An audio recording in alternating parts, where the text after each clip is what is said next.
Salutations, Grand Rising family. Welcome back to the Electric Leaf, where it is my goal to assist you with nourishing your mind, your body, and your chakras. My name is Nakia. I feel so blessed to be here with you all today. I pray that you all are out there feeling blessed. So, I wanted to come to you all today to share a message about worth. Last night, when I was meditating, the message that I received was about, do your desires match your worthiness? And does your worthiness match your desires? And as I was meditating there, I began to Google the definition of worth and worthiness, and different variations of the word worth. I started to look up where the word came from, and how the word came about to gain its meaning. And it really left me kind of baffled. I wanted to share, but I ended up going into a deeper meditation about it. And what I realized is that worth is only defined by you, the individual. The world tells us what certain things are worth. And so from that, we began to kind of put things together and how we want our lives to be, or how we think our lives should be. And it's based on the idea from the world of what worth is 9 times out of 10. And a lot of times, a lot of people are miserable trying to obtain these worldly standards of what should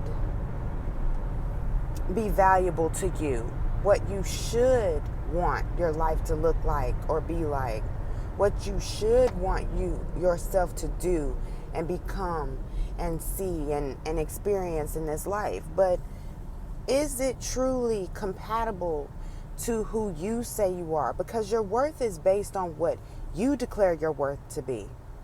Your worth is based on what you know your value is. In order for you to find the value of something, you have to compare it with something.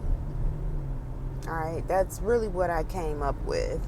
It's almost like a comparison of values. But who gets to tell you that a diamond is worth a diamond? I can assure you, if we didn't have any clean water to drink, diamonds would not be the most expensive thing on the market. I can assure you that. So who gets to define your value? And who gets to tell you what to do with you?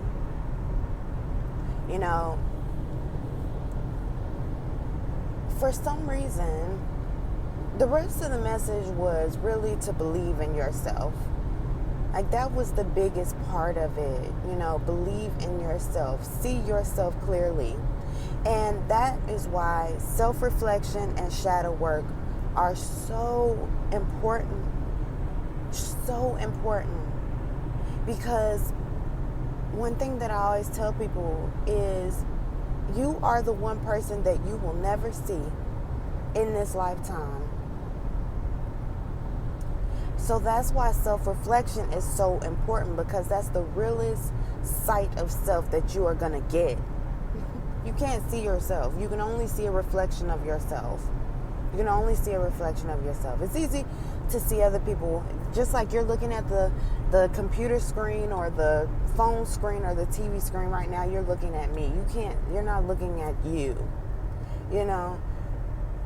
It's important for you to recognize your value. You have to look at yourself, reflect with yourself, see yourself, hear yourself.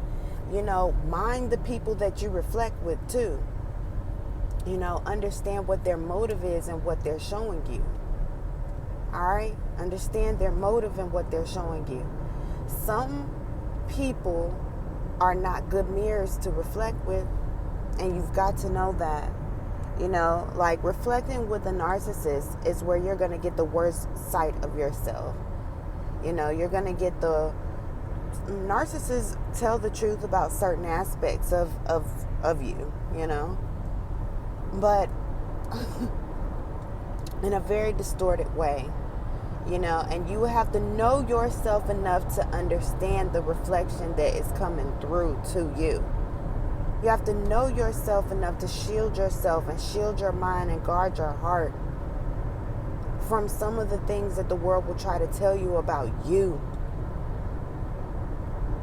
You know, some of the happiest people are the people that when we look at them, we call them crazy, or they look crazy to us. You know, the general population, just generally speaking, you know, because they march to the beat of their own drum. They don't care if you don't like something. They like it. And they're brave enough to cater to themselves and be of service to themselves. Because when you do that, to be your most authentic self is to be of service to the Most High God, because you are acknowledging self first. You are acknowledging the most important, the most precious gift that God has ever given to you by honoring the truth that's in your heart. And that is one of the most difficult things to do in this lifetime, is to honor self and to see self. Okay? Every person that you look at today, I want you to think about, they are seeing me and I am seeing them. In what ways can I see me in this moment, especially when it gets uncomfortable? In what ways can I acknowledge self? In what ways can I honor the higher principles of life? It's not easy. But I feel that the more you self-reflect, the more that you listen to your heart's truth, that's the only way that you get to truly know you in this life. The only way you really get to see you in this life is to honor your heart's truth. The more you honor your heart's truth, the more you will get to see yourself, the more you will live in your own certainty of who you are. Okay? In what ways do you see yourself? In what ways do you value yourself? Are your desires truly that of your own, or did the world give them to you? It's a very simple question, but it can lead to some very deep understandings and overstandings and understandings, okay? Which makes room for compassion for the next person, which makes way to unconditional love. That shadow work does. Okay? So anyway, family, I really hope that this message has made sense to you, and I really hope that it helps to give you something to do in order to help to clear the way of understanding what it is that you truly desire in this lifetime, okay? So anyway, family, I really hope that this message has been of assistance. Until next time, continue to vibrate love as always, and vibrate well. Peace.